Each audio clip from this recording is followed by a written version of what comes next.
Now, let the uprising begin. There are only two genders, and one of them is right here. It's the box that rocks. This is the Angela Box Show on AM 1070 and FM 1033. The Answer. Hello. Once again, all my fellow patriots and you filthy leftist stalkers out there. What up? It's me. Stephen. So many problems today. So many first world problems today. First, okay, you guys, before I jump into the first world problems, I assure you that this is a chock full show because today on the show, we're going to have my friend Mike McCormick, who's been on the show, friend of the show, been on the show several times, Midnight in the Laptop of Good and Evil, and we're going to talk about the Hunter Biden stuff and the DNI stuff, and I promise so many things. But as you know, I like to talk about my annoying first world problems. Let's see, this morning, I'm getting ready. Well, first of all, here's my first world problem. I'm dead today, Stephen. Absolutely dead. Because last night I was on Isaiah's show and he called to discuss the Hunter Biden interview where Hunter Biden, we basically are watching the death spiral of the Biden crime family. And this is chef's kiss, delicious to me. And to which I say, if you've not seen this interview, y'all, it's wild. And the first thing I thought of was, Hunter Biden, you in danger, girl, because he ran his mouth. But the reason I'm so tired is because normally they'll put me on in the first segment because they know I'm an old lady and like to go to bed early. But last night they moved the segments around, so we didn't get up. We didn't go till the top of the hour at 11 o'clock. So I'm pretty tired. And it's so funny because Fred, before we got married, would always go to see the show. And there's this very sweet Indian gentleman who is dot, not feather. Indian gentleman who is runs the security at night. And he'll always say, Where's Fred? I'm like, oh, we're married now. He doesn't want to come anymore. So that's my first world problem. I'm real tired, and I was chomping on nicotine gum like my life depended on it coming in. And as I was coming into the studio, as I've mentioned before, whoever created this parking garage does not want visitors here. They do not. Because the visitor parking is, I'm telling you right now, are the tiniest little parking spaces you've ever seen. They've got these columns. It's a nightmare to park. So I was like, okay, let me see if I can park on the opposite side to avoid the cluster that is this parking garage with parking, people coming in and out. It's like you have 1 inch of space between the cars. So I pull around and it's like, no, these are all reserved spots. And the security guard here he's no joke. Like, he will come and run. He'll be like, nope, can't park here. So I had to come all the way around, and I was like, oh, let's find this annoying parking spot, whatever. So that's my first world problem. My second first world problem is I was getting ready today, and I was thinking to myself, what mascara do I want to wear? Because I have many, as all women do. And I was going to wear my Thrive Cosmetics, this tubing mascara, which ladies, it's expensive. It's like $30 for mascara, but it is fantastic. It doesn't clump or fade. It doesn't run. It's really, really good. And I wore it last night on the show. And I was like, no, let me wear this other one. Well, sure enough, I was like, watch.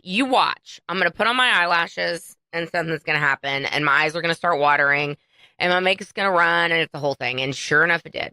But luckily I was able to blot, and it was okay. And then, Stephen, this is the worst first world problem. I left my lipstick in the car. So I cannot reapply my lip gloss, which if anyone knows me, knows how obsessed I am with lip gloss. And so, if you're like, Angela, why are your lips shining like usual? Well, it's because my makeup's in the car. There you go. There's my first world problem. Okay, let's discuss what we are watching, what Fred and I are watching. I mentioned last week that Fred's algorithm is very interesting, very different than mine on his YouTube. My YouTube algorithm is murder porn and crap about Meghan Markle and makeup videos and whatever. Okay, like very, very gossip, things like that. Girl stuff all day long. Fred's algorithm is Egyptology and secret societies and ancient secrets and things like that. So he's been like watching a ton of Egyptian things, right? Here's what's interesting about the Egyptian pyramids. We just assumed that the Egyptians made them. And what he's coming to understand, and I'm coming to understand because I'm watching it, is that there's like evidently underneath the pyramids are all these like cities, all these chambers underneath the pyramids. And so it's like, well, the whole idea of how first of all, how did they do this? How was the technology such that the Egyptians that, allegedly had no kind of technology that we have, how were they able to make these huge things? And that's been a question of the ages, obviously. Well, another thing that's interesting that I thought about, because you see how these pyramids were made and things like that, or allegedly. Here's what I think is really an interesting kind of proof of God. And I think about different proofs of God all the time. It's like always in my mind. When you think about like the hieroglyphs, right? Or you think about ancient writings, ancient scrolls, whatever. First of all, these are just symbols, okay? They're symbols.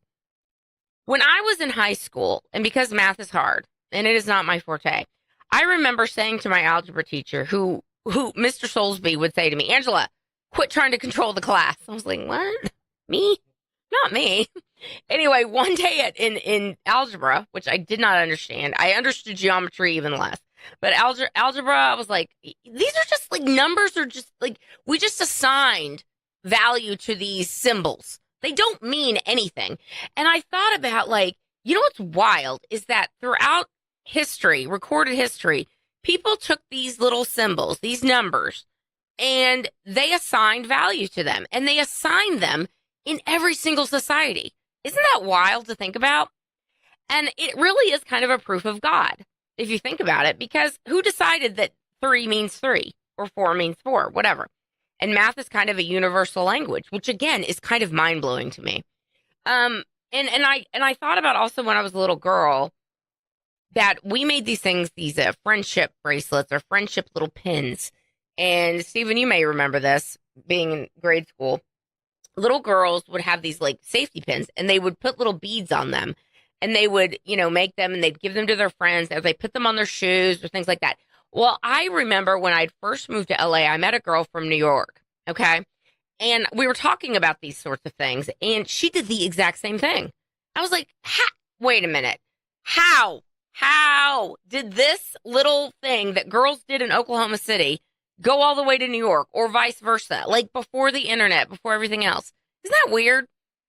Isn't that interesting? Like, you think about the little things that people in humanity have always done, and it makes you realize that people really don't ever change. Nothing ever changes. There's nothing new under the sun. But again, these are the things in my pinball brain that I wonder about. I wonder about them. I need to know, and I don't know if I remember the answers to it, but what do you think about all this? All right, you're listening to the Angela Box Show. We'll be right back. You guys. Okay, so we thought we were going to have my friend Mike McCormick on. And you will hear in the third segment that I talk about, I don't know if we're going to have Mike McCormick or not. Because here's how the sausage is made. When I tape the show, usually we'll have the guest to call in first, and we'll cobble it together from there. Today, he tried to call in like 4 times. We kept losing him. Look, Satan is busy, okay? Obviously, someone does not want us talking about this issue.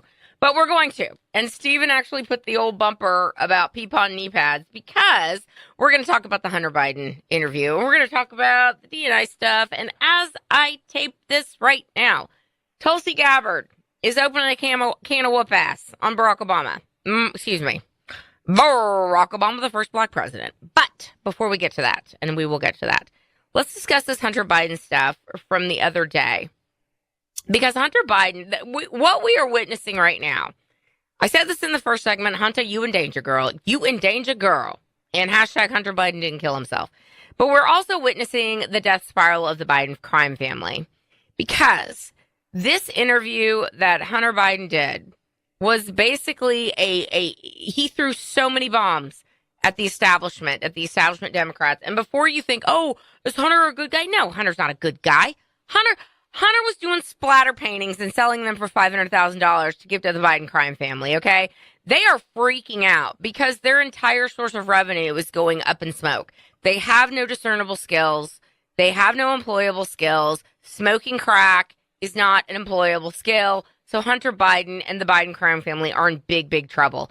And Joe Biden is not long for this world. So it is five-alarm fire over at the Biden crime family. Mama Jill, Hunter, Ashley, all of them are freaking out, man. And so this interview that he did with this left-wing podcaster who's dressed like a schlumpy, who was dressed like his name is Andrew Callahan. He was dressed like another knockoff TJ Miller from Silicon Valley. But in this interview, he was basically saying that the Democrat Party threw his daddy to the wolves, and it was so terrible. And then he starts telling on his dad about how the reason he was so out of it during the debate was that he was on Ambien. He was hopped up on Ambien. I'm like, okay, well, I think he was more hopped up on speed 9 times out of 10 when they had to trot him out to read something from a cue card. But y'all, this is not going to go well for the Democrats. And the dying star that is the Democrat Party is going to go down in flames.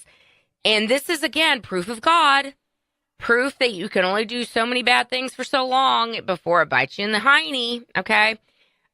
We are going to have Mike McCormick on next week to hopefully talk about all these things, because he was bringing up some very interesting connections that the media is not talking about, like the Biden crime family's connection to the Wuhan virus and Metabiota and all those things. So I'm gonna put a pin in that, and hopefully next week we will talk to Mike, and we will not have all the shenanigans that we had today. Okay.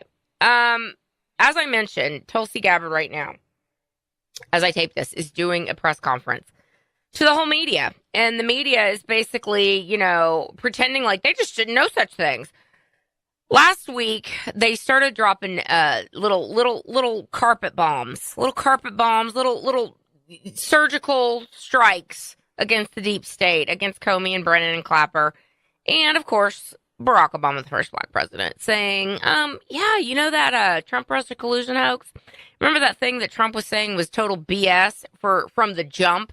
Well, we now have proof that you invented it all, and we're gonna declassify everything. And so this is what's hilarious to me. I go on TV and I debate Democrats on Isaiah's show, and 9 times out of 10, all they can say is, Trump's a felon, Trump's a rapist, Trump's this, Trump's that. I'm like, when will you all figure out that Trump does not speak out of his butt, okay? When will you figure out that if he says something, he knows it, okay? And it's a matter of time before the whole world is going to know it. And I had a friend of mine just message me, and they're like, they said something to the effect of, how did these Democrats not understand that Trump was going to figure this out? I'm like, well, they thought he was going to be dead, okay? They thought he was going to be dead. Never forget, ladies and gentlemen, that it wasn't just the deep state involved in this. It wasn't just Hillary Clinton, Barack Obama at all, okay? It wasn't just those lists of deep state actors, plus a bunch of deep state actors that people do not know their names yet, but I assure you they will. It wasn't just them. It was the media. The media, it's not that they were like, we just didn't know. We just listened to what our friends in the Obama administration told. No. They knew it was all BS, okay? They knew it. They ran with it. They didn't care. And remember what CNN did on July 12th of 2024. They suddenly decided they were going to cover a Trump rally. Have they ever covered a Trump rally ever? No. In fact, Trump, when he'd get up on his rallies, he would say, well, the fake news media is here, and you notice they won't ever turn the cameras around and show you the crowds. Did they ever run them live? No, they did not. But on that day, they did. It was weird. And I remember my fiance at the time, my husband now, we were watching it live, and we heard the shots ring out, and we were all like, what? Oh, my God, they just shot at Trump. Well, that's the only time CNN ever ran a Trump rally. Not only that, but CNN was tipped off to the raid at Mar-a-Lago. Weird. weird when SWAT came in at 6 in the morning and they're like, what's this going on at Mar-a-Lago? Why? I wonder what this could possibly be. So look, the media acting like they didn't know anything. Okay, you can only dine out on that for so long. These people won Pulitzer Prizes for their Trump-Russia collusion narrative. They won Pulitzer Prizes. And one of the people that Trump is suing is the Pulitzer Prize Committee, saying, you gave these awards out to journalists who lied, and what we're going to find out, ladies and gentlemen, put money on it now. They knowingly lied about it. Knowingly. Okay? So if you think that Stephen Colbert is having a bad week or CBS is having a bad week, it's going to be the whole media. The whole fake news media is going to be laid bare. We're going to see everything that they've been up to. But here's what's interesting about old Obama. Okay? Barry Soetoro, if you will. Hussein goes on Big Mike's podcast last week, in my opinion. She has a podcast, and on her podcast, she and her, in my opinion, closeted brother, she just runs Barack Obama through the ringer over and over and over, so much so that everyone's like, are they getting a divorce? Like, what is going on with the Obamas? And so she had to have Barack on last week to show that all is well. Well, all is not well, okay, ladies and gentlemen. I guarantee you that Michelle Obama's like, again, if the Biden crime family's in a death spiral, the Obama crime family is soon to be in a death spiral, an even bigger death spiral, because it's not just financial gain that Obama was involved in. It is treason. Obviously, Joe Biden's involved in the treason too, but you know that Michelle Obama knows where all the bodies are buried. Well, most of them, I would say. And she's probably like, you better come on my show and get me some ratings. Otherwise, she's got so much blackmail material on him. But then again, I imagine that he has plenty of blackmail material on her. Maybe it probably is a situation of mutually assured destruction. But here's what's funny. So he goes on this podcast, and then like 3 days later, Tulsi Gabbard's like, hey, guess what? I'm going to be declassified. We're declassifying everything, and we're going to prove that Obama and team were all over the Trump-Russia collusion hoax and the Crossfire Hurricane hoax and everything else they were up to. And we're going to come to find out that it's all the same people that were involved in everything, including, my opinion, the assassination attempt on Donald Trump. Not once, but twice. That's what we're going to come to find out, ladies and gentlemen. And so hold on to your hats, because we may complain about the Epstein stuff, and y'all, this Epstein stuff, don't fall for this. Don't fall for this psyop. We're going to talk about in the fourth segment, because I've already taped the third segment because we're having so many technical issues today. But I want to wrap this Obama thing up in a bow. So Obama thinks he's in the clear, right? He puts out this statement the other day, you know, the Barack Obama Library. He's like, look, I'm paraphrasing. Look, we normally wouldn't speak on such things. I mean, Donald Trump is an orange hooligan, and, you know, he doesn't know what he's saying, and this is outrageous. And he, you know, Trump going out in the Oval Office accusing me of treason, accusing my clean and pure as the winter of a snow administration with no scandals ever, accusing us of treason. This is an outrageous thing, and we have to respond to this. Well, D&I Gabbard's like, okay, is that what you're saying? Okay, cool. Because today I'm getting ready to drop even more information that you were completely involved in it. You did it. You know you did it. You're screwed. And some people are saying that Obama is not going to get wrapped up in this because of presidential immunity, but Trump is so ahead of the game, man. Remember the whole Supreme Court case a couple years ago? How he was like, look, presidents need immunity for official acts. And the Supreme Court was like, yeah, they do need immunity for official acts. But guess what the caveat was in that ruling? The caveat was, well, just because you're president, you don't get to do illegal things. You don't get to do, like, treasonous things, ladies and gentlemen. And so Obama thinks that he's going to be able to use presidential immunity to cover him. He's not, because that does not cover treason. That does not cover insurrection. And that is the true insurrection. The January 6th stuff was not an insurrection. It was a coup on a sitting president, a.k.a. Donald Trump. Okay? All of this is connected. It's all done by the same people. And I hope that Tulsi Gabbard and all of Trump's people are super, super protected. I think that they are. I think that we are witnessing God in action on so many levels, you guys. And so for all you atheists or abortion lovers or leftists who, kick and scream against the idea that there's a God, there's not only Satan, there's Jesus, and there's God. And all of you people, like Hillary Clinton, I submit to you, made a deal with the devil. I think a lot of these people legitimately made deals with the devil, and Satan is very, very slick, and he's very seductive, and he probably told these people, or he probably made it known, I will give you all of these things in the world, and when you die, it's okay, you're going to be fine, you're going to be with me, everything's going to be cool, you should see what we do in hell, it's awesome, it's party central, and no, no. So I think we're not only going to have eternal justice for these people and their evil acts, but we're going to have earthly justice. And Obama might, if Obama skates on this because of presidential immunity, the other people will not. Okay? Biden won't, Hillary won't, Comey, Clapper, Brennan. Steven's showing me this real quick in the last 30 seconds. A Babylon Bee. Let me have that. Let me show this so I can see. You can see it if you're watching. Babylon Bee. Obama argues he can't be charged with treason since he wasn't born in America. We're going to find out that too, ladies and gentlemen. And there was a certain intelligence board years ago that said that, when this is all done, Obama's going to flee to Kenya and claim Kenyan citizenship so he can't be prosecuted. Woo, Nelly. It's here, guys. It's finally here. All right. Here's the Angela Box Show. We'll be right back. I forgot to tell you what we're watching this week. Animal Kingdom. It's pretty good. It's pretty good. It's got some weird, superfluous sex scenes, which, here's my thoughts about sex scenes, especially in basic cable shows. Why? It's so uncomfortable, and it's it's not real. What's the point of all this? We don't need Skinamax in the middle of our drama. Okay, but overall, Animal Kingdom, solid show. Then we started watching Industry, which I heard about through Maureen Callahan, who is awesome, by the way, if you're not listening to her podcast, The Nerve. It's really good. But I was watching the first episode, and at the end of it, it was directed by, Steven, who was I talking about last week?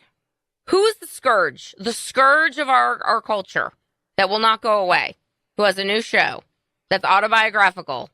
Forgot her name. It is Lena Dunham. Lena Dunham directed the first episode of Industry, which I was like, oh, this pains me. This pains me, but so far she's not directed any other episodes. So hopefully that is the only time we are subjected to Lena Dunham's direction. Although, to be fair, I didn't know. Direction, whatever. It was fine. So those are good shows. Now, I have 2 Ding Dong the Witch is Dead stories for you. Ding Dong the Witch is Dead. Lo these many decades, the Republicans have been promising that they are going to be defunding PBS and NPR. And they just never did. And Planned Parenthood. Now, the big, beautiful bill finally defunded Planned Parenthood, which, good, okay? We do not need to be paying for Abortion Inc., period, okay? We just do not. They can raise all the money they want from all the left-wing NGOs and all the left-wing celebrities that have more money than sense and fund it that way. Have your abortions all day long, Planned Parenthood. The public is just not going to pay for it. So that's good. And then last week, Trump held the Senate's feet to the fire, and he said, you best defund NPR and PBS. And they did. They did. And I'm just going to read you a couple of these ridiculous headlines as to why NPR is being defunded. And we talked about I should stipulate, we're waiting on Mike McCormick to call in.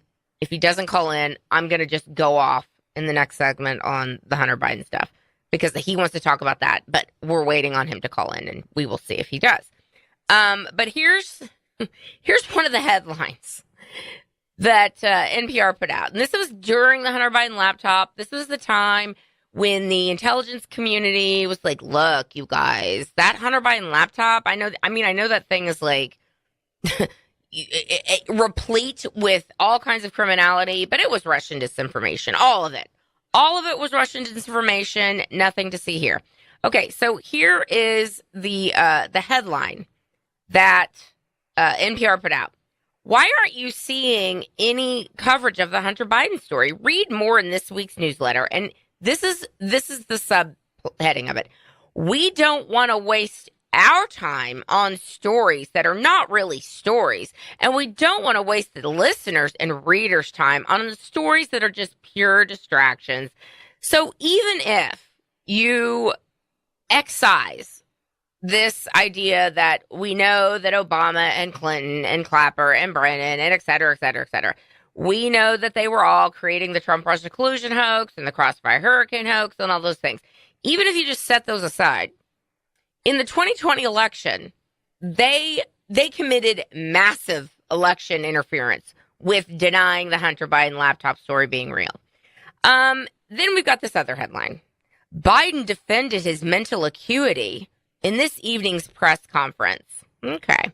And then we have this little nugget.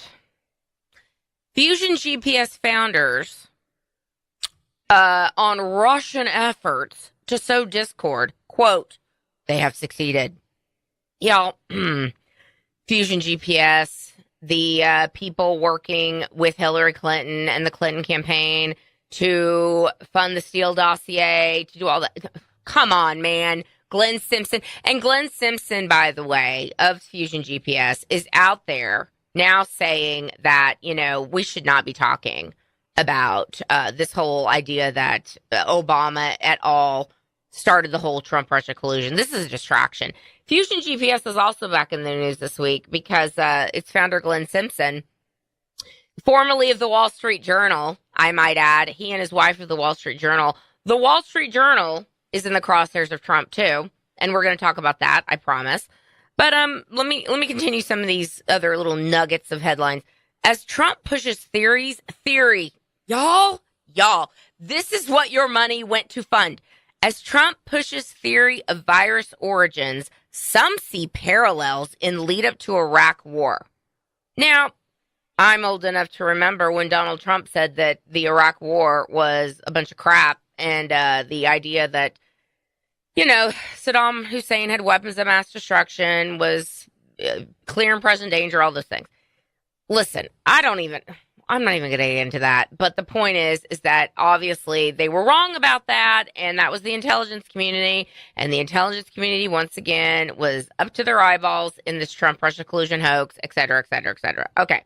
So, this is what the NPR CEO said.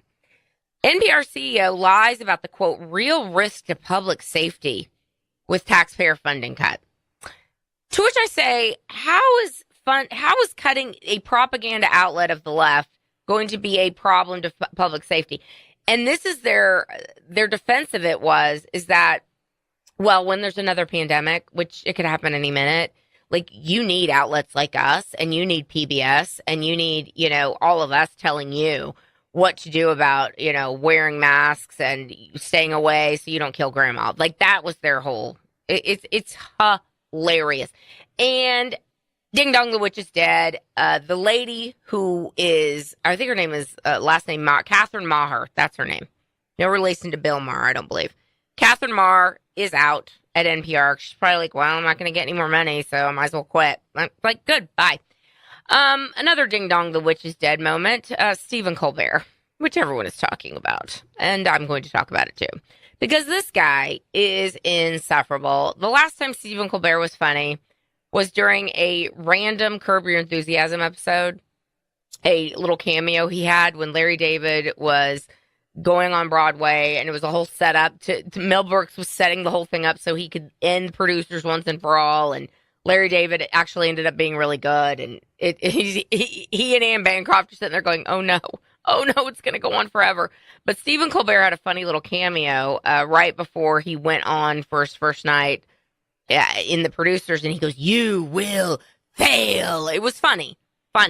Stephen Colbert stopped being funny, just like Jimmy Kimmel has stopped being funny, just like Seth Meyers is not funny, just like Jimmy Fallon is not funny, when they got Stage 11 TDS.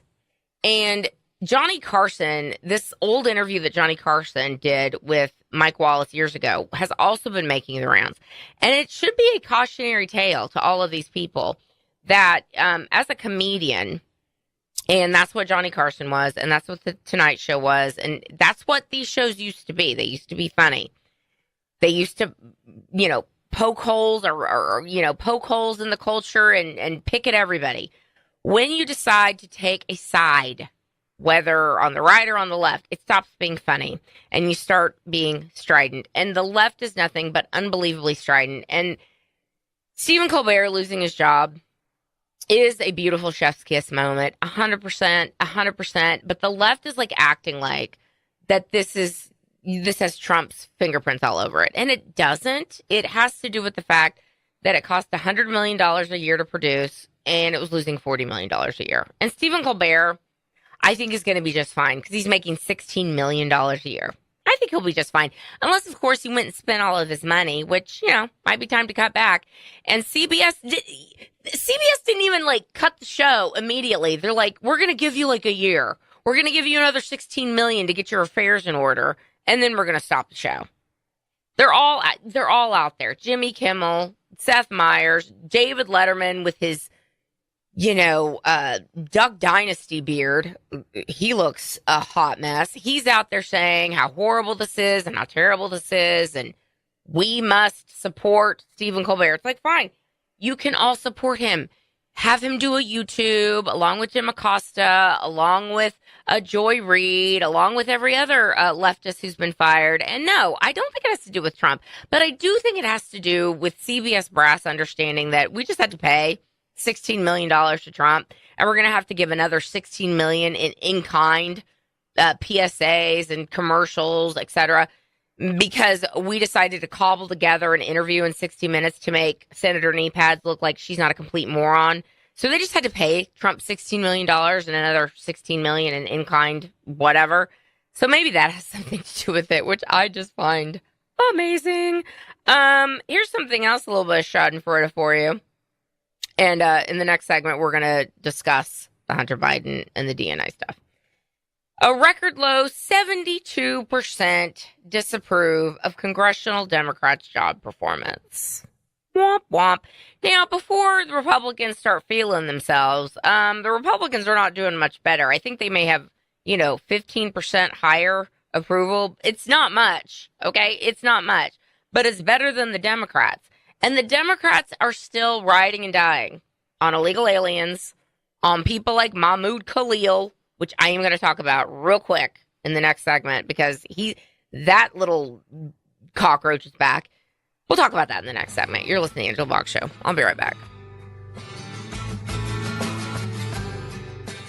Y'all, Satan is busy in this studio today. Satan does not want me talking about what we are talking about. It is one shenanigan after another, ladies and gentlemen. Talk about first world problems. Okay, I mentioned real quick, I want to talk to y'all about Mahmoud Khalil. That little cockroach has, raised his head. He got released by some Obama judge. Mahmoud Khalil, of course, is the Hamas-loving student who was on a student visa at Columbia, and Trump's like, GTFO, okay, bye-bye. And some judge was like, no, you can't do that, and he has a wife and a baby, and I was like, well, deport all of them. Keep that family together. So Mahmoud Khalil, again, they're riding and dying. They're riding and dying for these people. He goes on CNN, and CNN was basically begging him to denounce Hamas, and he wouldn't do it. He wouldn't do it. CNN, again, the people that just so happened to be there at the Butler, Pennsylvania rally, just so happened to be called when the Mar-a-Lago raid was going on.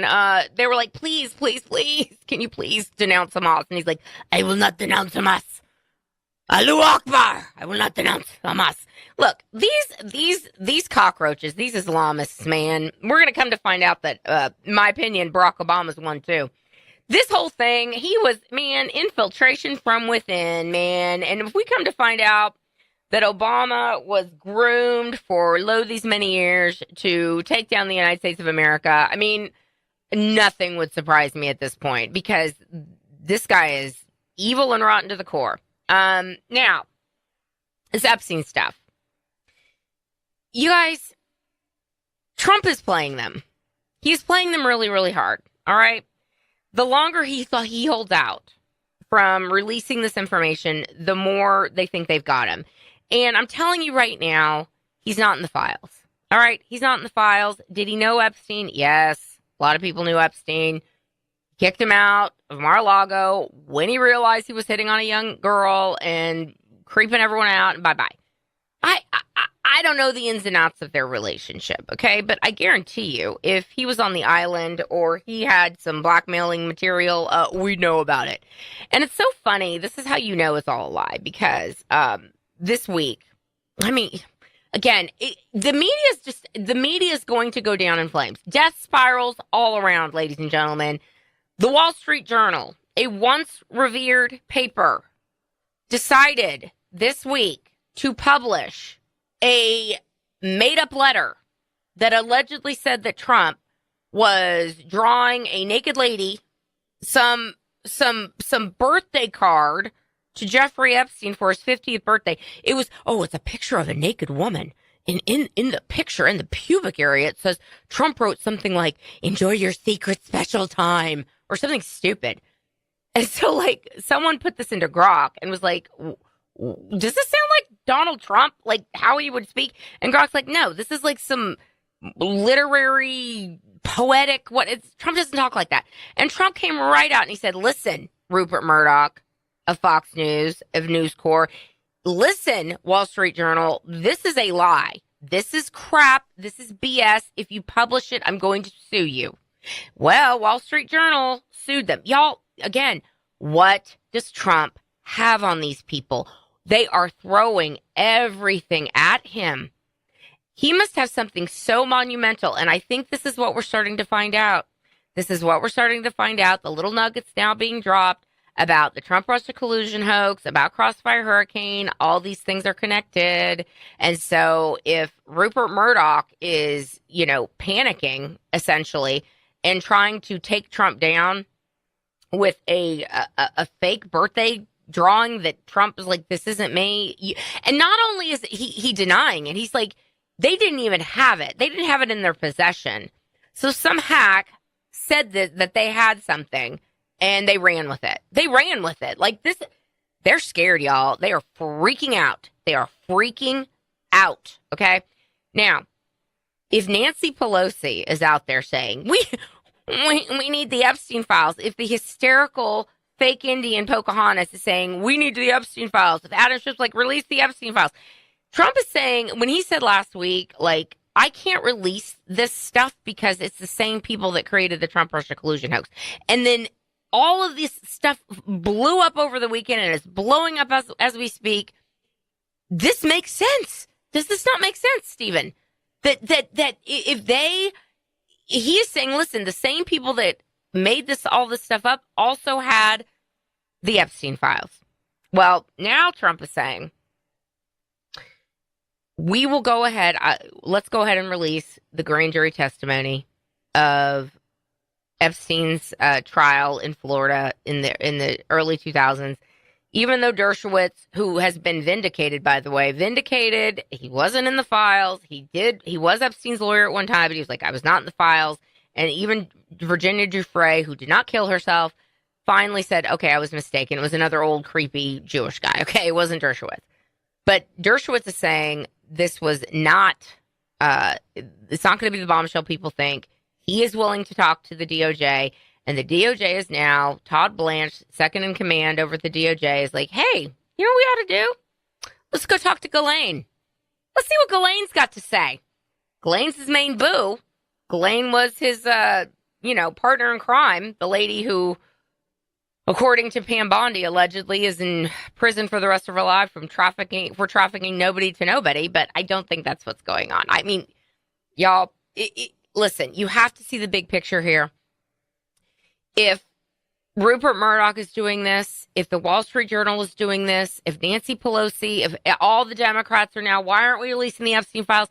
And then, even Jake Tapper, he had Jamie Raskin on the other day, and he's like, with all due respect, Congressman, I feel like, side note, I feel like Jake Tapper, I mean, he definitely sold his soul, But I feel like he's having a little buyer's remorse right now because I think he sees the writing on the wall, and he's probably like, I need to get in front of this. I need to get out in front of this. He's becoming, like, I would say nominally red-pilled, just ever so slightly. But come to the light, Jake. Come to the light. There may be hope for you yet. But he said to Jamie Raskin, with all due respect, Congressman, you had like 8 years to ask for this, and you never did. Why? Why is it all of a sudden now? And I think even Jake Tapper's like scratching his head going, okay, if all the Democrats all of a sudden want this, that tells me that this could be manipulated. And I think that's what Trump is saying. He's like, let's go to the source. Let's go to Ghislaine Maxwell, and let's have Ghislaine Maxwell tell us what's up. Okay. So, it's just so much crazy stuff going on. And when we find out just exactly what Obama was up to and what Hillary Clinton was up to and what is on that email server that she so desperately tried to hide, we're going to come to find out that Obama was communicating with her back and forth on that server using aliases, using fake emails to get around FOIA requests. And people forget also this whole, but her emails type of thing. Hillary Clinton's server, the reason they didn't go after Hillary Clinton with her email scandal, I mean, obviously they wanted her to win, but it was because of Obama. Okay? All roads lead to Obama. Obama is up to his skinny neck and his big Dumbo ears in all of this. Okay? He's all over her server, sending classified information, my opinion. I think that's what we're going to come to find out. And then you have to ask, whatever happened to the Wiener laptop? Because the reason they reopened the whole Hillary Clinton email stuff like a month before the election in 2016, which the Democrats cry and say this is the reason why she lost, and then it was all Russia. They found a bunch of stuff on Anthony Weiner's laptop. Allegedly, there is a file. Mentioned it before.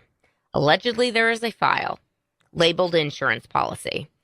Allegedly, that Anthony Weiner had with some very, very, very dark-sided, very, very evil, incriminating things against Hillary Clinton. And then there was also some of her emails that were on that server. And then you think about, then you go back even further with the, quote, hack of the DNC server, which Julian Assange said from the jump, this is not a state actor. This is not Russia. Fusion GPS, you can say all the things you want about it being Russia. Julian Assange, the source, is like, it's not a state actor. It was someone who had a thumb drive inserting it into the computer. And then who ends up dead? Seth Rich. You guys, get the popcorn. Get the popcorn out. Because this is the stuff we've been waiting for 8 years. 8 long years, I would say. I submit to you, since Obama came on the scene, everything started to go to crap. Our country became unrecognizable, and we are trying to claw our way back to normalcy, claw our way back to truth, justice, in the American way, even though the new Superman movie, don't see it, is woke, it's stupid. We are getting back to normsies in that, in love of country and patriotism for our country.